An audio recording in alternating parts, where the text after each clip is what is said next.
সুপ্রিয় দর্শক, স্বাগত জানাচ্ছি আজকের সম্পাদকীয়তে। আমি জাফর সাদিক। বিজয়ের ৫৪ বছর, ৭১-এর দায় আর ২৪-এর দরদ নিয়ে নতুন বাংলাদেশে বিজয় উদযাপন করছে আপামর জনতা। সব শ্রেণী পেশার মানুষের সম্মিলনে উৎসবে মেতেছে সারা দেশ। এরই মাঝে জাতির উদ্দেশ্যে প্রধান উপদেষ্টার ভাষণ, সামাজিক যোগাযোগ মাধ্যমে ভারতের প্রধানমন্ত্রী নরেন্দ্র মোদীর পোস্ট সহ নানা বিষয় নিয়ে আলোচনা চলছে। এসব নিয়ে আজকে সম্পাদকীয় বিজয়ের কথা ৭১ থেকে ২৪। আর এ নিয়ে আলোচনার জন্য স্টুডিওতে উপস্থিত আছেন জনাব ইশতিয়াক কাজী জুলফাত, সভাপতি জাতীয়তাবাদী মুক্তিযোদ্ধা দল, এবং অধ্যাপক সাইদ ফেরদৌস, উপাচার্য, বাংলাদেশ উন্মুক্ত বিশ্ববিদ্যালয়। দর্শক, আপনারাও এই আলোচনায় অংশ নিতে পারেন। এই জন্য আপনাদের ফোন করতে হবে টেলিভিশনে দেখানো নাম্বারে। এছাড়া ফেসবুকের মাধ্যমেও আপনাদের মন্তব্য পাঠাতে পারেন। আলোচনা শুরুতেই জানিয়ে দেব এখনকার প্রধান শিরোনামগুলো। আত্মত্যাগে বিজয় ছিনিয়ে আনা বীর শহীদদের স্মরণ, জাতীয় স্মৃতিসৌধে রাষ্ট্রপতি, প্রধান উপদেষ্টা ও পূর্ব তিমুরের প্রেসিডেন্টের শ্রদ্ধা, ঐক্য অটুট রাখার প্রত্যয়।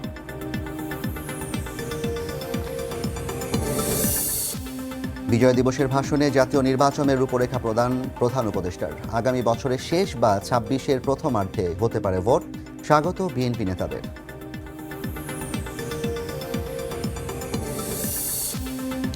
বৈষম্য বিরোধী ছাত্র আন্দোলন ও জাতীয় নাগরিক কমিটির বিজয় র্যালি, ভারতীয় আগ্রাসনের বিরুদ্ধে হুঁশিয়ারি, মুজিববাদের কড়া সমালোচনা অভ্যুত্থানকারীদের।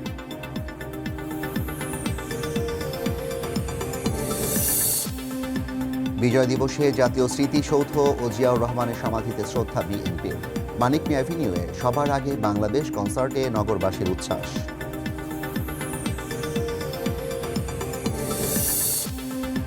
এবং সারদায় প্রশিক্ষণে এলোমেলো হাঁটার দায়ে ৪০তম বিসিএস-এর ২৫ এএসপিকে শোকজ, ৩ দিনের মধ্যে লিখিত জবাব দেওয়ার নির্দেশ।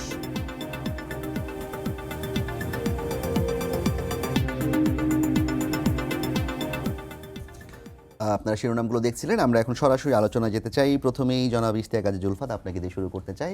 আপনাকে বিজয়ের শুভেচ্ছা জানাচ্ছি। আপনি একজন বীর মুক্তিযোদ্ধা এবং মুক্তিযুদ্ধের সময় আপনি ঢাকার বিভিন্ন অঞ্চলে ঘুরে ঘুরে গেরিলা অপারেশনগুলো পরিচালনা করেছেন।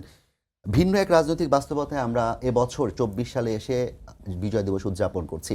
এই যে রাজনৈতিক বাস্তবতার যে ভিন্ন রূপ কিংবা বিজয় উদযাপনের যে ভিন্ন রূপ, এ বিষয়ে আপনার মন্তব্য কি কিংবা আপনার অনুভূতি কি? প্রথমেই সময় টিভির দর্শকদের আজকের এই ১৬ই ডিসেম্বর বিজয় দিবসের সবাইকে এটার কৃতজ্ঞতা, শুভেচ্ছা জানাচ্ছি। আর আজকের দিনে আমি আমার সাথে যারা শহীদ হয়েছেন, পরবর্তীতে দেশের গণতন্ত্র রক্ষায় যারা শহীদ হয়েছেন, তাদের সবাইকে স্মরণ করছি শ্রদ্ধা ভরে। খুবই ভালো লাগছে ১৬ই ডিসেম্বর অনেক হুট করে চলে এসেছিল ৭১-এ, আমাদের উপরে চাপিয়ে দেওয়া হয়েছিল এটা কারণ আমরা চেয়েছিলাম যে তখন যুদ্ধটা আরও কিছুদিন চলুক। আপনাদের মতন অল্পবয়স্ক যারা স্বাধীনতার পরে জন্মেছেন তাদের জানা উচিত। আর এই গত কয়েক বছর ধরে এমনকি এটা ৭১-এর পর থেকেই ৭২ থেকে শুরু হয়েছিল যুদ্ধকে একটা ভিন্ন রূপে দেখানো। আপনি দেখবেন যে আমাদের সংবিধানে মুক্তিযুদ্ধ বলে কোনো শব্দ সংবিধানে নেই। From the first page to the last page যে সংঘর্ষের কথা বলা আছে, সংঘর্ষ মোকাবেলা করবে বাংলাদেশের মানুষ। তো মুক্তিযুদ্ধের কোনো কথা নেই, মুক্তিযোদ্ধাদেরও কোনো কথা নেই। ওটার মধ্যে বয়স্কদের কেমন করে বয়স্ক ভাতা হবে, এই পতিতাদের কীভাবে সমাজের মধ্যে ফেরত এনে তাদেরকে আবার রিস্টাবলিশ করা হবে, সেই সমস্ত সব কিছু আছে। কিন্তু মুক্তিযোদ্ধাদের কোনো কথা বা মুক্তিযোদ্ধা হিসেবে কোনো কথা নেই। তো কাজে এটাতে বোঝা যায় যে মুক্তিযুদ্ধটাকে তারা অনেক দূরে দূরে ঠেলে রেখেছিল এবং এই মুক্তিযুদ্ধকে আবার তারা ব্যবহার করে যে তারাই মুক্তিযুদ্ধের পক্ষের সরকার, তারাই যুদ্ধ করেছে, তারাই এটার ধারক বাহক। অথচ ৭১-এ তাদের মুক্তিযুদ্ধের কোনো প্ল্যান প্রোগ্রাম ছিল না, তাদের কোনো ইচ্ছা ছিল না। এটা তাদের যা হয়েছে ডেভেলপমেন্ট, সেটা তাদের অ্যাকসেপ্ট করতে হয়েছে। যদি ৪ তারিখে চা বাগানে, তেলিয়াপাড়া চা বাগানে সেক্টর কমান্ডারদের মিটিংটা না হতো, ওইটা প্ল্যানটা না করে পরে যদি এটাকে ইন্ডিয়ান গভর্নমেন্টের কাছে পেশ না করতো, তাহলে মুক্তিযুদ্ধটা একটা অন্যরকম রূপ নিত। তো ভালোই হয়েছে ওটা নিয়ে। করে। 16 ডিসেম্বর খুবই ভালো লাগে আমাদের কাছে। যেরকম মুক্তিযুদ্ধটা আমার হলো গিয়ে গর্ব, এবং এই দেশের স্বাধীনতা হলো গিয়ে আমার অর্জন। কাজেই আজকের দিনটা এটা সবার সাথে আমি শেয়ার করতে চাই, এনজয় করতে চাই, এবং ইনশাআল্লাহ এতদিন পর্যন্ত একভাবে দেখানো হয়েছে, এক ব্যক্তি কেন্দ্রিক, সেটা থেকে বের হয়ে এসে আমরা এটা সবার মধ্যে ছড়িয়ে দিতে পারবো। আপনি যখন সবার যুদ্ধে বাংলাদেশ যাওয়ার সময় আপনার আসলো, কিংবা আপনি যখন যুদ্ধে যেতেন, বিভিন্ন অপারেশনে যেতেন, তখন আমি একটা সাক্ষাৎকারে পড়েছি যে আপনার বাবা আপনার পিস্তলের গুলি চেক করে দিতেন এবং সায়ানাইড ট্যাবলেট, অর্থাৎ ধরা পড়লে যেন আপনি নিজে আত্মসমর্পণ না করেন, সেই জন্য সায়ানাইড ট্যাবলেটটা সাথে নিয়েছেন কিনা এমনটা আপনি বলেছেন। হ্যাঁ, এখনও কিন্তু আমরা 24 সালে দেখেছি যে সরকার বিরোধী যে আন্দোলনটা হয়েছিল, সেখানে অনেক পিতা এবং মায়েরা তাদের সন্তানদের নিয়ে রাজপথে ছিল। এই দুটোকে মিলিয়ে অনেকে বলার চেষ্টা করে 71 এবং 24 সমার্থক, কিংবা 24-এর যে চেতনা সেটা ধারণ করে দেশকে এগিয়ে নিয়ে যাওয়া সম্ভব। এটাকে আপনি সঠিক মনে করেন কিনা? আমি এটার মোস্টলি আমি সঠিক মনে করি। সঠিক না মনে করার কোনো কারণ নেই। দেখেন, আমরা 71 যুদ্ধ করেছিলাম, আমাদের তখন বয়স কম ছিল, যুদ্ধে যাবার আমাদের ছিল শ্রেষ্ঠ সময় কবির ভাষায়। তো আমরা সেই ডাকে সাড়া দিয়েছিলাম, বাংলাদেশ স্বাধীন হয়েছিল, আমরা একটা স্বাধীন দেশ পেয়েছিলাম, সার্বভৌমত্ব, আমরা একটা পতাকা, একটা জিওগ্রাফিক্যাল একটা স্ট্রাকচার, একটা এলাকা পেয়ে আমরা আমাদের দেশ। তারপরে আমরা আমাদের দেশকে নিয়ে কী করলাম না করলাম সেটা কি অন্য ব্যাপার, অন্য স্টোরি। কিন্তু আমরা ওই সময় আমাদের ডাক পড়েছিল, সেই ডাকে আমরা সাড়া দিয়েছিলাম। আর আমরা যুদ্ধের মধ্যে গিয়ে দেখেছিলাম যে আগে মার্চ মাসে 71-এর আমরা যে মনে করতাম যে যুদ্ধ হবে, যুদ্ধ করব আমরা, কিন্তু আসল যুদ্ধটা যে কি সেটা যুদ্ধের মধ্যে গিয়ে আমরা বুঝতে পারলাম। যুদ্ধ করতে করতে আমরা যুদ্ধ শিখলাম। তো এই যুদ্ধটা হতো না যদি না প্রেসিডেন্ট জিয়াউর রহমান, তৎকালীন মেজর, 27 তারিখের ওই ঘোষণাটা উনি না দিতেন যে আমি বাংলাদেশকে স্বাধীন ঘোষণা করছি, I'm declaring the independence of Bangladesh, we revolt and we will fight till the last occupation forces are removed from this country. Bangladesh জিন্দাবাদ। এই কথাটা যখন আমরা রেডিওতে শুনলাম, আমরা যুদ্ধে যাওয়ার একটা গাইডলাইন পেলাম, এবং আমরা সেই দিকে ধাবিত হলাম। এবং যুদ্ধের মধ্যে দিয়ে আমরা আমাদের কোনোদিন ফিরে আসবো কিনা, আমরা বাঁচবো কিনা, ওই সমস্ত কোনো চিন্তা আমাদের মধ্যে ছিল না। পরবর্তীতে আমি এটা লেন্দি করতে চাই না, কিভাবে আমরা ঢাকা শহরে যুদ্ধ করেছি, কিভাবে আমরা আপনি যে স্বাধীনতার ঘোষণা নিয়ে কথা বললেন, সেটা নিয়ে আমি একটু জানতে চাইবো। যে আপনি বললেন যে জিয়াউর রহমান 27 মার্চে তার ভাষণ রেডিওতে প্রচার হওয়ার পরে আপনারা যুদ্ধে গিয়েছেন। আমরা বিগত 16 বছরে শুনেছি যে স্বাধীনতার ঘোষণাটা জিয়াউর রহমান দেননি, এবং আব্দুল হান্নান সহ শেখ মুজিবুর রহমানের কথা বলা হয়ে থাকে। আপনি একজন মুক্তিযোদ্ধা হিসেবে এই বিষয়টাকে আপনি কিভাবে ভ্যালিডেট করবেন? যা বলবো সত্যি বলবো, যা দেখেছি তাই বলবো, যা শুনেছি যাই তাই বলবো, যা করেছি তাই বলবো। দেখেন,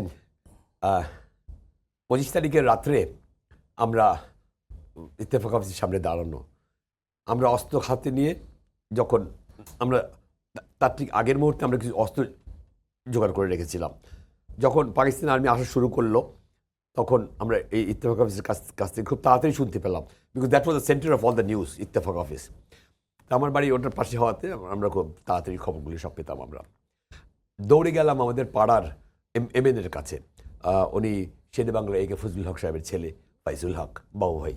তো ওনার কাছে গেলাম, উনি আমাদের হাতে অস্ত্র টস্ত্র দিয়ে খুব অবাক হয়ে গেলেন, বললাম আমরা মুক্তিযুদ্ধ করতে এসেছি। বলে কিসের মুক্তিযুদ্ধ, এই সমস্ত কোনো কথা বলা হয়নি।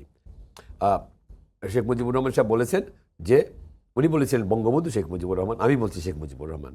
শেখ মুজিবুর রহমান বলেছেন যে নো কনফ্রন্টেশন। উনি কিন্তু চলে গেছেন তখন পাকিস্তানে। নো কনফ্রন্টেশন, সব কিছু সরিয়ে ফেলে রাস্তাঘাট থেকে, আর 27 তারিখে হরতাল দেওয়া হয়েছে। আমাদেরকে গুলির সামনে ফেলে রেখে উনি পাকিস্তান চলে গেলেন। পাকিস্তান আর্মি একটা ম্যাসাকার করলো, একটা বর্বরতা আর একটা মিডেভেল এজের একটা চালিয়ে দিল আমাদের উপর দিয়ে। আমরা কিছু করতে পারলাম না।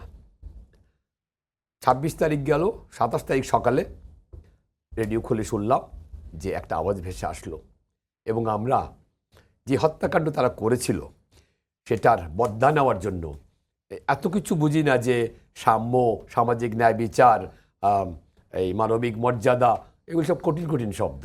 আমরা যুদ্ধে গেছি বাংলাদেশ স্বাধীন করতে, পাঞ্জাবিদেরকে, পাকিস্তানিদেরকে, বিহারিদেরকে মারতে, বদলা নিতে, ভেঞ্জেন্স ওকে, অ্যান্ড ইন্ডিপেন্ডেন্স। জি জনাব উলফান, আপনাকে আমরা আবার আপনার কাছে ফিরবো। কিন্তু আমি না, কিন্তু এই যে ডাকটা আপনি আমাকে যে প্রশ্নটা যেটা করেছিলেন, আমার একটা টেন্ডেন্সি আছে অন্যদিকে চলে যাই, আমি কথা বলতে বলতে আমাকে লাইনে রাখবেন। আচ্ছা, যে এই ৭১-এর সেই ঘোষণাটা, that gave us the direction and the impetus and the strength to fight this war.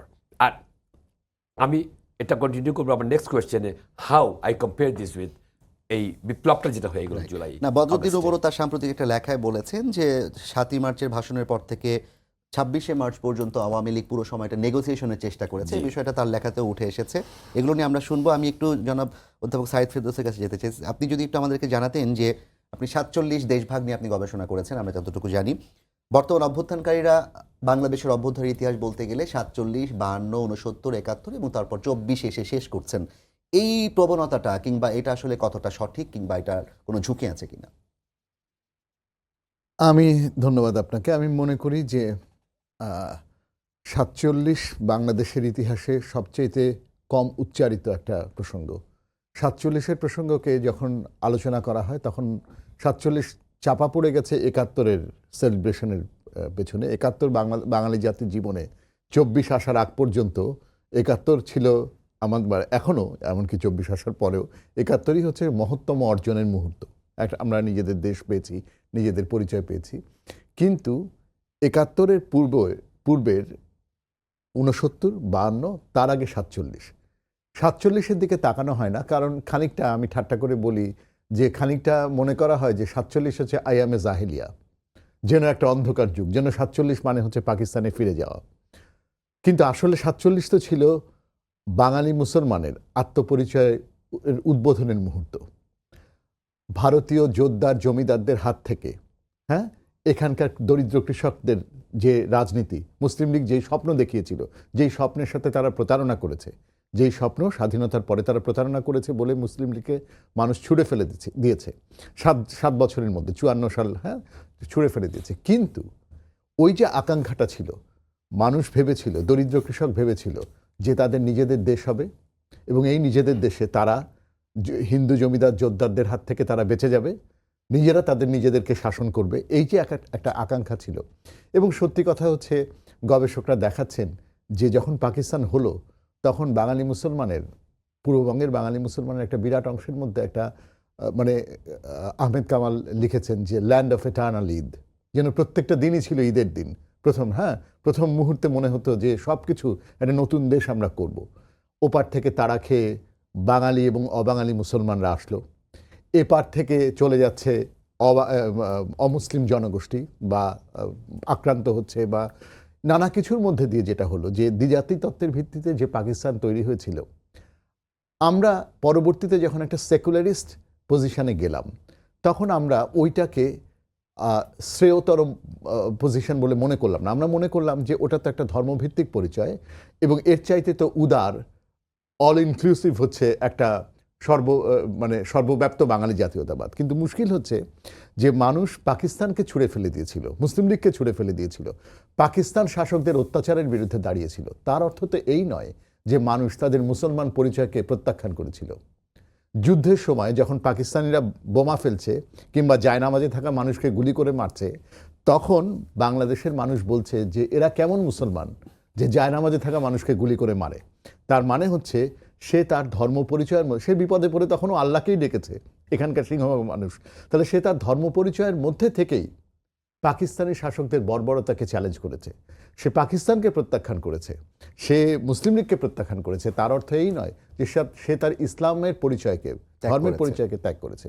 এখন আপনি দেখবেন দক্ষিণ এশিয়ার প্রেক্ষাপটে ধর্ম আত্মপরিচয়ের ক্ষেত্রে একটা বিরাট বড় ব্যাপার এবং এটা রাজনীতির সাথে ওতপ্রোতভাবে জড়িত হয়ে যায়।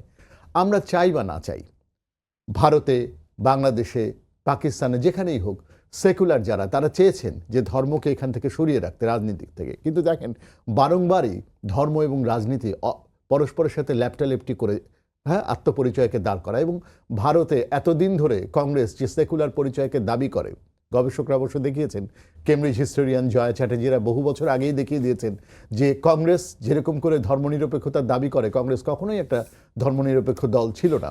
হিন্দু মহাসভা যেমন করেই কমিউনাল পলিটিক্স করেছিল, কংগ্রেসও 47-এ একই রকম কমিউনাল পলিটিক্স করেছিল, যদিও সমস্ত কমিউনালিজমের দায়টা দেয়া হয়েছিল মুসলিম লীগের ঘাড়ে। তো এটা তো খুব ইন্টারেস্টিং যে তাহলে শুরু থেকেই এমনকি ভারতের রাজনীতিতেও খুব শক্তিশালীভাবে মুখে সেকুলারিজম, ধর্মনিরপেক্ষতার কথা বলা হলেও ওই সমাজে ধর্ম বিরাট বড় প্রবণতা হিসেবে কাজ করেছে। এবং তারই প্রমাণ আমরা দেখতে পাই এখন যখন কর্পোরেটরা এসে আপনার ইয়ের পেছনে দাঁড়ায়, বিজেপির পেছনে দাঁড়ায়, তখন আমরা দেখতে পাই যে ধর্ম কত বড় বিষয় দক্ষিণ এশিয়াতে। তো এই কারণে 47-কে অস্বীকার করতে যাওয়া, 47-এর দিকে ফিরে তাকানো মানে পাকিস্তানে ফিরে তাকানো, এই ভুল আলোচনার মধ্যে ঢোকাটা ঠিক না। 47 মানে পাকিস্তান না। 47 একই সাথে 47 হয়েছিল বলে আমার বাবা মালদা কলেজের তরুণ প্রভাষক এখানে এসে শতবর্ষী একটা কলেজে খুব দ্রুতই ভাইস প্রিন্সিপাল থেকে প্রিন্সিপাল হলেন। আমাকে আমার ফিল্ডের গবেষকরা বলেছেন, ফিল্ডের মানুষজন বলেছেন, আমি যখন রিসার্চ করছি তখন তারা বলছেন যে রেডিওতে একটা মুসলমানের ভয়েস শোনা গেল। এই আগে কখনো এটা চিন্তা করা যেত না, কারণ শিক্ষিত মধ্যবিত্ত ফরমেশনটা হচ্ছে কলকাতা কেন্দ্রিক, এবং তারা সেখানে কোনো মুসলমানরা তেমন কোনো সুবিধা করতে পারছিল না। এমনকি মুসলিম কবি সাহিত্যিকরা আবুল মনসুর আহমেদ থেকে শুরু করে যারা কলকাতা কেন্দ্রিক যে সম্পাদক সাহিত্যিক, তাদের নালিশ ছিল যে বাঙালি মুসলমানের সাহিত্য চর্চাকে কখনোই বাংলা সাহিত্যের ইতিহাসে জায়গা দেওয়া হয় না, হ্যাঁ, অ্যাড্রেস করা হয় না। তো ফলে এই নাখুশিগুলো, এই অসন্তুষ্টিগুলো, এই অপ্রাপ্তিগুলো 47-কে ঘটিয়েছিল। এই অপ্রাপ্তিগুলো 47-কে ঘটিয়েছিল। আমরা যখন 71-এর পরে হঠাৎ করে আমরা বললাম যে মুক্তিযুদ্ধ হয়েছে ধর্মনিরপেক্ষতার জন্যে, এটা একটা শুভ চিন্তা হতে পারে শাসকদের যে আমরা ধর্মনিরপেক্ষ দেশ করব, কিন্তু সেই শুভ চিন্তার সাথে আপনি জনগণকে যুক্ত করতে পেরেছিলেন কিনা, চেয়েছিলেন কিনা? জনগণ তো তখনও ধর্ম দিয়েই নিজেকে বোঝে, জনগণ তো ধর্ম পরিচয় থেকে নিজেকে কখনো বের করে নাই। ফলে যেটা খুব গুরুত্বপূর্ণ ছিল যে 71-এর পরে 47-কে একেবারে ঢেকে ফেলা হলো, আড়াল করে ফেলা হলো, সরিয়ে ফেলা হলো। হ্যাঁ, এমনকি আমরা যখন ইতিহাসের বই লিখেছি 47 প্রায় একটা উজ্জ্ব পর্ব, 47 প্রায় একটা মুছে দেয়া পর্ব। এটা আমি মনে করি যে একটা বড় ভুল ছিল। 47-কে তাহলে এবারের 24-এ আপনি এতদিন যেটা বলছেন, তাহলে যে 71-এর পর থেকে আমরা ইনক্লুসিভ একটা সমাজ করতে পারিনি, 24-এ কি সেই ইনক্লুসিভনেসের সম্ভাবনা তৈরি হয়েছে কিনা, এবং এই জন্য কি 47-24-কে কাছাকাছি রাখা হচ্ছে কিনা? টু সাম এক্সটেন্ট হ্যাঁ, 47-এর পার্সপেক্টিভ থেকে চিন্তা করলে 47-এর যে পরিচয় বা পরিচয়ের যে স্মারক, মুসলমানিত্ব, ইসলাম, এগুলোকে সরিয়ে ফেলা হয়েছিল। 24-এর আন্দোলনের মধ্যে দিয়ে ইসলামপন্থী রাজনীতি, ইসলামপন্থী পরিচয়ের দাবিদার মানুষজনকে আমরা সামনে চলে আসতে দেখেছি। আগে যাদেরকে আমরা প্রোগ্রেসিভ সেকুলার ভাবতাম, যারা বাংলাদেশের নানা আন্দোলনে, নানা সময় সামাজিক, সাংস্কৃতিক, রাজনৈতিক আন্দোলনে যারা নেতৃত্ব দিয়েছিল, সেকুলার প্রোগ্রেসিভ, তাদেরকে কিন্তু এবার আন্দোলনে আমরা তাদের চাইতে অন্য অংশটাকে আমরা বেশি দেখেছি। ফলে সেইটা একটা সেই ইনক্লুসিভিটির সম্ভাবনা তৈরি হচ্ছে। কিন্তু এখানে একটা বিপদও আছে।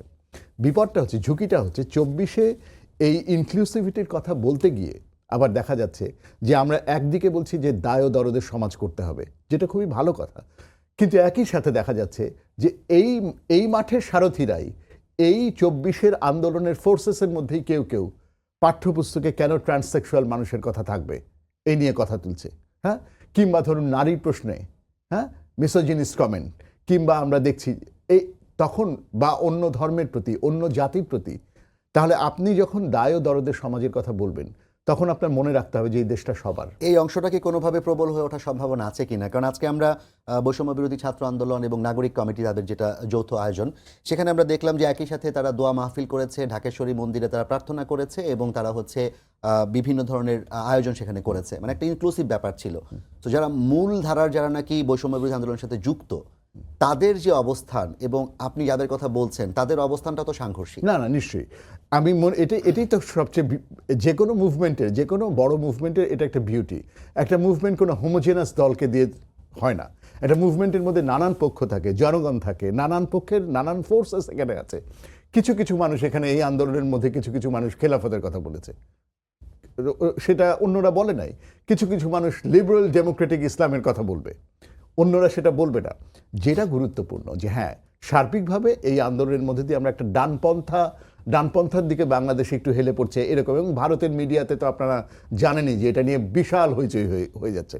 যেটা গুরুত্বপূর্ণ যে হ্যাঁ নানান ফোর্সেস আছে, কিন্তু এটা খুবই আশার কথা যে অন্তত ইনক্লুসিভিটির কথাটা জোরে সোরে বলা হচ্ছে এবং সেটা রক্ষা করার জন্য। ধরেন যখন সংখ্যালঘু মানুষের উপরে আক্রমণ হচ্ছে তখন কিন্তু সবাই পাশে এসে দাঁড়ানোর চেষ্টা করছে। আমি বলছি না যে তারপরে যা কিছু হয়েছে তা কিছু মানে মানে এটা এটা ইগনোর করা যায় তা না, যা ঘটেছে তাও যদি না হতো, ততটুকুও যদি না হতো, একটা অমুসলিম বাড়িতেও যদি ভাঙচুর বা অগ্নিকাণ্ড না ঘটতো, হামলা না ঘটতো, সেটাই সবচেয়ে ভালো হতো।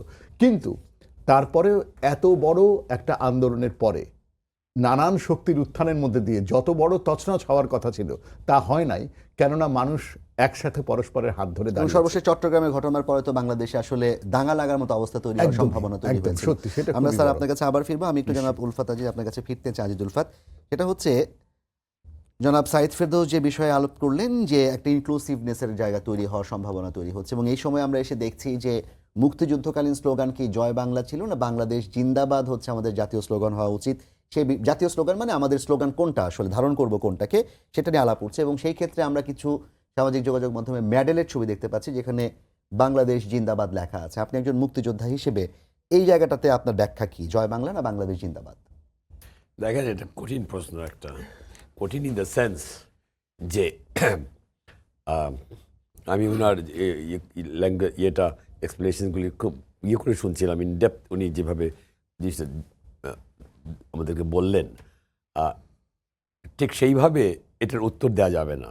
জয় বাংলা ছিল আমাদের স্লোগান, মুক্তিযোদ্ধাদের স্লোগান। আমরা জয় বাংলা দিয়ে যুদ্ধ শুরু করেছিলাম আমাদের 71। আমার মনে আছে অনেক সময় আমরা অফেন্সিভে যখন গেছি, হ্যাঁ, তখন বলেছে যে এখন আগে বাড়ো না, তখন আমরা জয় বাংলা করে আমরা গিয়েছি, গুলি খেয়ে জয় বাংলা বলে মাস মারা গেছে। তো জয় বাংলার প্রতি আমাদের সারা দেশের মানুষের একটা উইকনেস ছিল, এখনো আছে। আমরা হয়তো সে ধারণ করি না, এখন আমরা একটা ডিমার্কেশন করে দিই।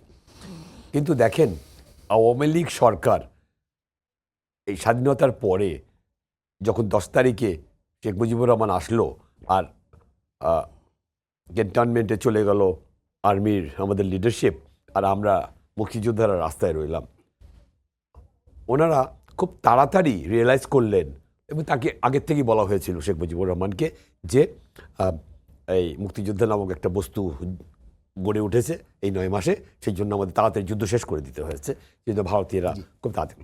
এখন সেটা করে নিয়ে তারা করলো কি, মুক্তিযুদ্ধকে সাইডলাইন করে দিল। এটা তাদের 23 বছরের এই পলিটিক্যাল কারণে দেশ স্বাধীন হয়েছে, নট ফর দ্য ওয়ার। অথচ অন দ্য আদার হ্যান্ড আবার দেখেন, তারা একলাই মুক্তিযুদ্ধের ধারক বাহক হলো। হ্যাঁ, তারাই মুক্তিযুদ্ধ করেছে, তারাই মুক্তিযুদ্ধের পক্ষে সরকার, আর সবাই হচ্ছে এটার বাইরে। তারা এই এই প্রেসিডেন্ট জিয়াউর রহমানকে পাকিস্তানি রাজাকারের চর, এনএসআই চর বললেন। উনি যুদ্ধ করলেন পাকিস্তান থেকে পালিয়ে এসে, উনি না, উনি করলেন চিটাগাং থেকে। উনি উনি উনি যুদ্ধ করলেন, উনি একটা সেক্টর কমান্ডার হলেন। ওনাকে শেখ মুজিবুর রহমান একটা খেতাব দিল বীরুত্তম। উনি যে ঘোষণা দিয়েছেন, উনি যে একটা কত বড় জায়গা, কত বড় কাজ করেছিলেন, উনি ওই 71, 72 থেকে 75 পর্যন্ত কিন্তু এটা নিয়ে কোনো কথা উনি বলেননি।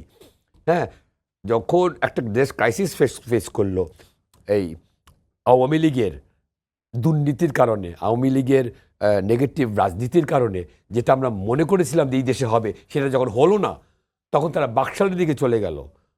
তাহলে বাকশাল করলে আর আমাদের মুক্তিযুদ্ধ কোথায় থাকছে? আমরা গণতন্ত্রের যুদ্ধ করেছিলাম, তো এক পত্রিকা থাকবে, এক দল থাকবে, থাকবে, এই সমস্ত তো আমাদের মুক্তিযুদ্ধের সেই মধ্যে ছিল না আমাদের মাথায়।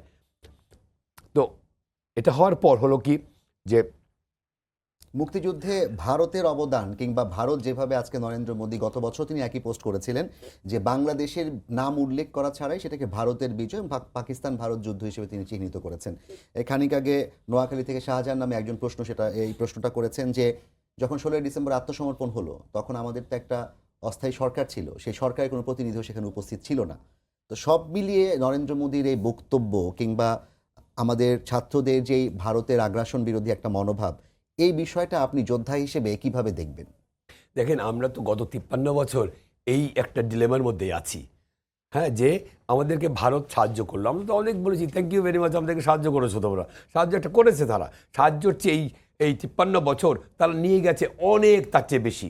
কিন্তু তাদের একটা জিওগ্রাফিক্যাল একটা স্ট্র্যাটেজিক তাদের একটা প্রবলেমের মধ্যে আছে। তারা সবসময় নির্ণয় করে যে আমরা তাদের এই অবস্থানটায় থাকায় আদার 7 সিস্টার্স আর অলওয়েজ অ্যাট রিস্ক। সো আমাদের উপরে দমন পীড়ন তাদের চালাতে হবে সবসময়, এবং দমন পীড়ন চালিয়েই তারা ওই 7 সিস্টার্সকে তারা সুরক্ষিত রাখবে এবং India will be one country. হ্যাঁ, তো দেখেন এই পাঞ্জাবিরা তাদের আন্দোলন করছে, খালিস্তান হ্যাঁ, শিখ শিখরা, হ্যাঁ তারা করছে। এদিকে 7 সিস্টার্সের মধ্যে আমরা অনেক সময় দেখে এসেছি যে অনেক রকম আন্দোলন করছে। তো এটা ওরা ধরে রাখার জন্য বাংলাদেশকে যে always try to keep us on our knees. আমরা যদি সাকসেসফুল হই, সিন্ধে যেরকম দাঁড়াতে দেবে না, হ্যাঁ বালুচিস্তানে দাঁড়াতে দেবে না, ঠিক সেই রকম বাংলাদেশকে ভারত দাঁড়াতে দেবে না। এটা তার আগের থেকেই প্রোগ্রাম। দেখেন 16ই ডিসেম্বর, আজকে 16ই December, what a great day for us to enjoy everything. কিন্তু সেই 71 16ই ডিসেম্বরে কী করেছিল ওই এমএজি ওসমানী সাহেবকে, হু ওয়াজ আমাদের সে সর্বাধিনায়ক ছিলেন, ওনাকে ওই প্রোগ্রামে যিনি না থাকে সারেন্ডার ইয়েতে এই থিয়েটারে, হ্যাঁ না থাকে, ওনাকে সিলেটে পাঠিয়ে দেওয়া হলো। এবং খালি পাঠিয়ে দেওয়া হলো না, ওরা ইয়েতে বন্দুক প্লেন থেকে গুলি মারা হলো। সেটা কোনো মতে ল্যান্ড করলো সিলেটে, সেই ওরা সাকসেসফুল হয়নি। ওই প্লেনের মধ্যে দ্যাট ইজ সো দ্যাট আমার কথাগুলির যার একটা যুক্তিযুক্ততা হয়, সত্যতা থাকে, ওই প্লেনে ছিল ডক্টর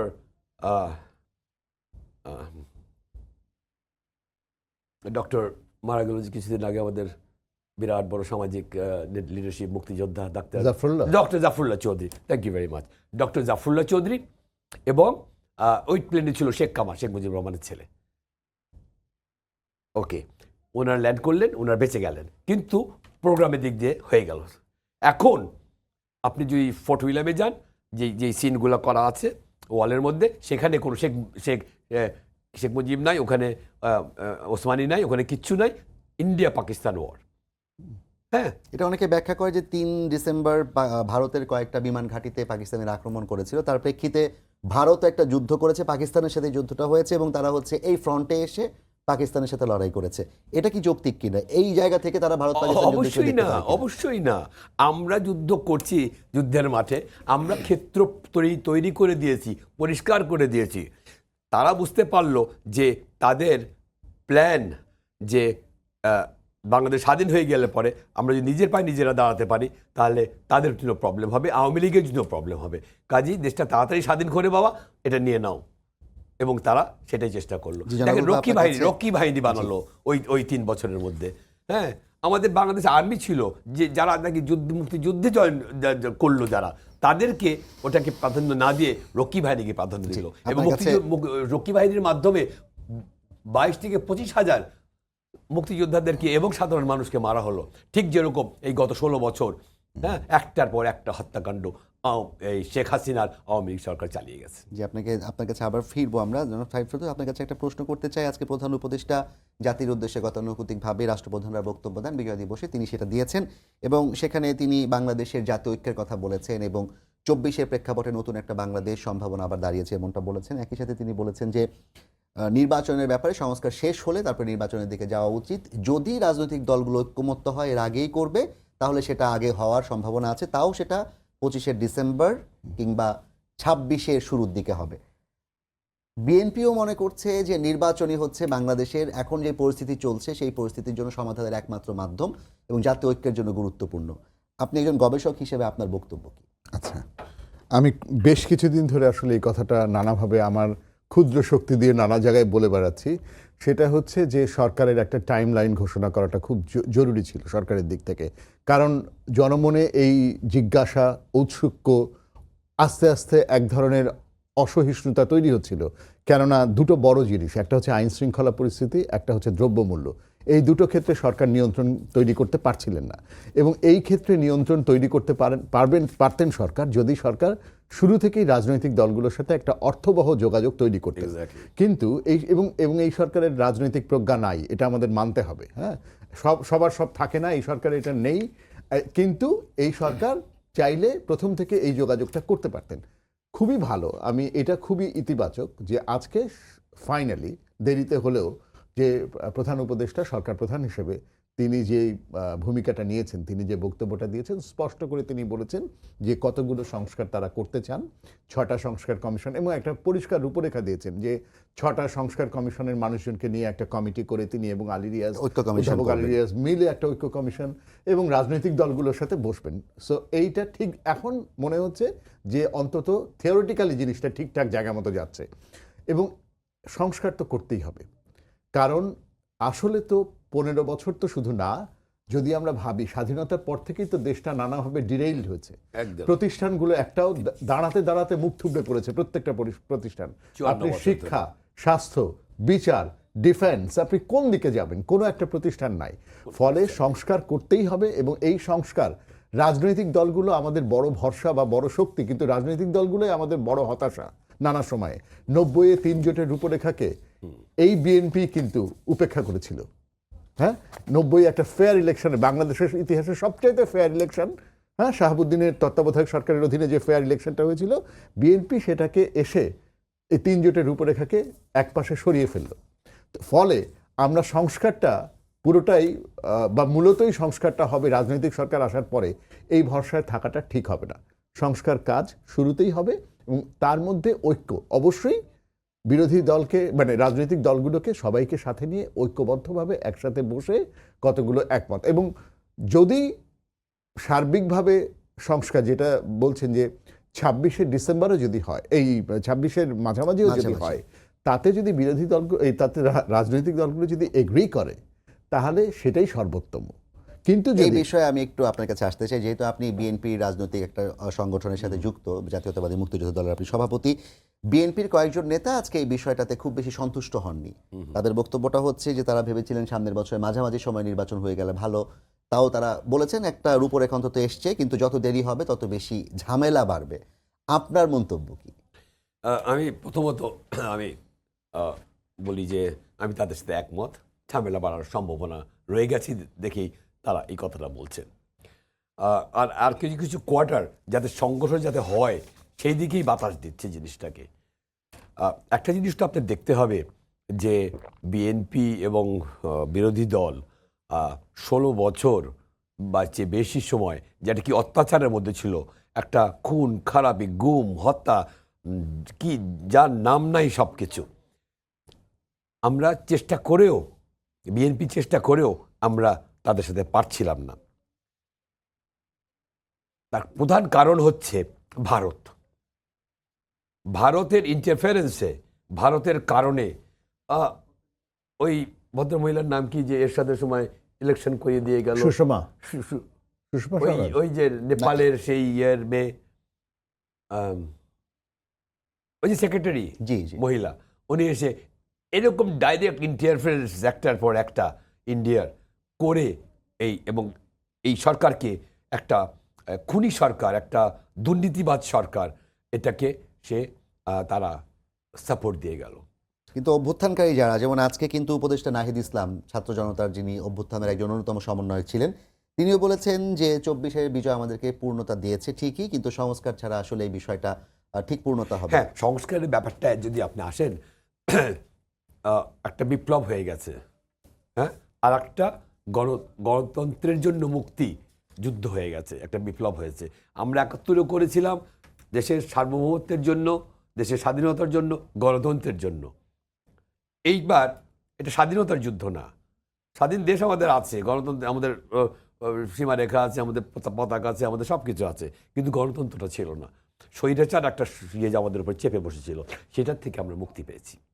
ওকে, এখন এটা পাওয়ার পর কি হতো, আমাদের একটা অরাজকতা হয়ে যেত একটা। ওই যে ওরা বলতো, নিজেরাই বলতো, তোফাল সাহেব বলেছে, হ্যাঁ 5 লক্ষ লোক মারা যাবে, 15 লক্ষ লোক মারা যাবে, খুবই অল্প সামান্য 2-4 জন মারা গেছে।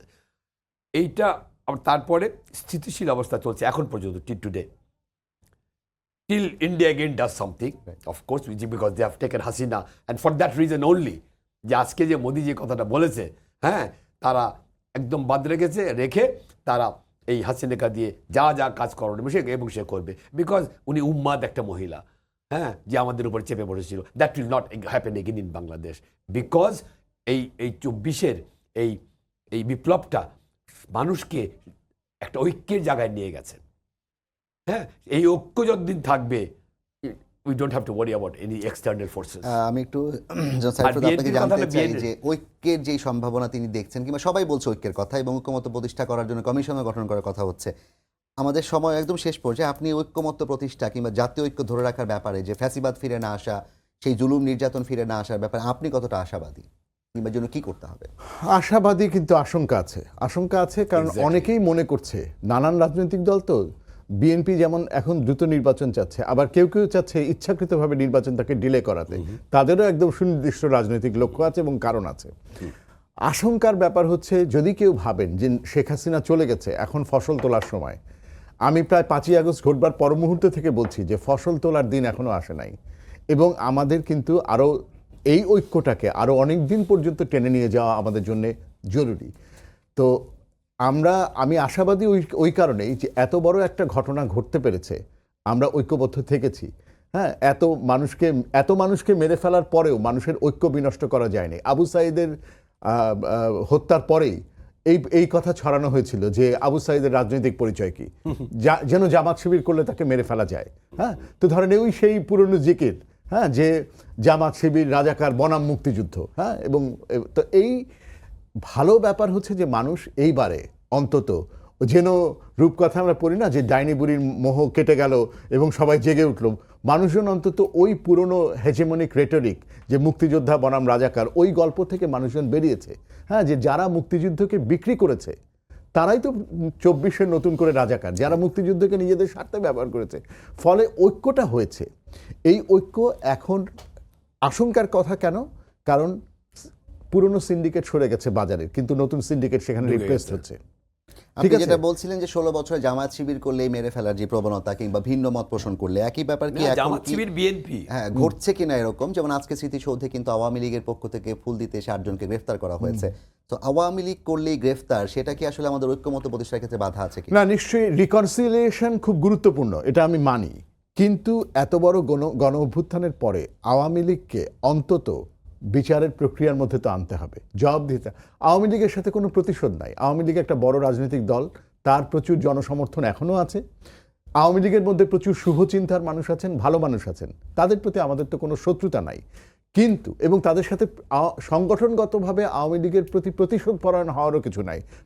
প্রতিহিংসার ব্যাপার এটা না, কিন্তু জাস্টিস বড় কথা, ন্যায্যতা বড় কথা। যা তারা করেছে, বিচার হওয়ার পর তারপর দেখা যাবে, যা তারা করেছে তার একটা কেস বাই কেস, একদম কেস বাই কেস অবশ্যই বিচার হওয়া উচিত। শুধু আওয়ামী লীগ না, আওয়ামী লীগের সুবিধাভোগী যে শিক্ষক, যে বিচারপতি, যে সামরিক কর্মকর্তা, যে এজেন্সি, যে হেলমেট বাহিনী, হ্যাঁ, যে আয়নাঘরের চালকরা, নেপথ্যের চালকরা, ডিজিএফআই, এসবিডিবি, সবাইকে আমাদের বিচারের আওতায় আনা সময় উচিত। একদম শেষ হয়ে এসেছে। আমি একটু জনাফুল ভাই আপনাদের শেষ করতে চাই, মুক্তিযোদ্ধা হিসেবে আপনি যে বাংলাদেশ এখন দেখছেন এতদিন পরে এসে, আপনি আশাবাদী কিনা এবং এই বাংলাদেশকে আপনি কোথায় রেখে যেতে চান?